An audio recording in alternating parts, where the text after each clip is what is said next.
What do we have here? We have a pair of Eafengrow, however you say it. You know the company. These guys, they've gotten, I think, what is a fairly bad rap, a fairly put on them bad rap for making clones. Now, they don't make clones like, they don't make clones that say Benchmade on them or something. I forget what this is even a clone of.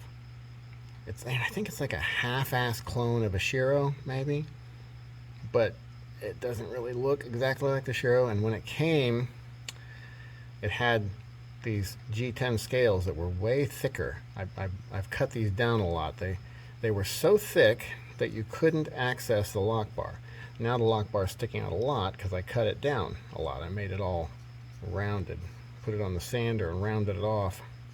Now you can actually access the lock bar.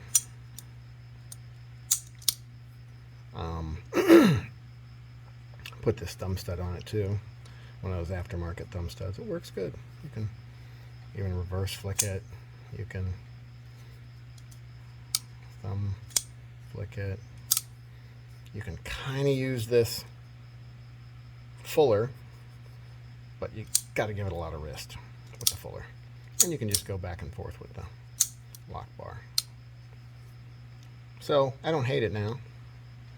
It's way more contoured than it was and fits the hand a lot better. The G10 kind of looks nice too. It has some little fingerprints going on in it. Yeah, it's okay. But the way it came, yeah, it wasn't good. This guy had a similar issue. The G10 was very thick. I've contoured this one a lot too. These lines here used to be deeper and they were all over the whole thing. But I've ground it down to where only these are left. This is kind of like the high spot that's left on it. And everything else is smooth because I've grinded it down past where those marks were. And again, you can kind of see, oh, and it was jade before, like it was this color.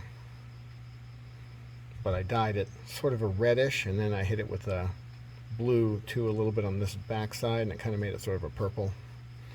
I thought it might look good with the blue screws that it came like that.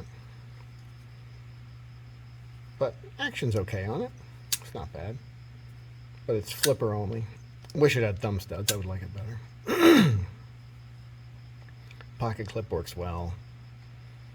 But again, when it comes from the factory, this oh, I did some blade work on it too. The blade actually used to come way up like this and then come back down. I just didn't like that pointy part, so I cut that straight across, or pretty close to straight across. Anyway, there's your Eafengrow that generally needs some sort of fix to work right or feel right or something. Most of them have, or all the ones I've had, I think, have the kind of pivot that you have to have a wrench on both sides, because it's not a D-shaped pivot. There's nothing holding it still on either side, so you try to turn one side, the other side will often move. A lot of people will throw some blue Loctite in there. It's fine. I do sometimes too. Just don't use red Loctite or you won't ever be able to get it apart again. Anyway, there's some Eafengrows for you. Have a nice day.